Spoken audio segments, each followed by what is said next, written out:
Subscribe to our YouTube channel and press the bell icon for the latest updates.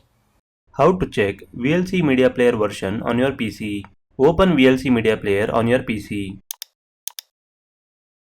In the top menu bar, click on the Help option.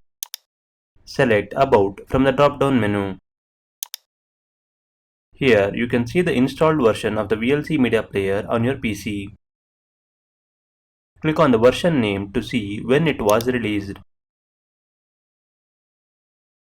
This is how you can check VLC Media Player version on your PC. Thank you for watching.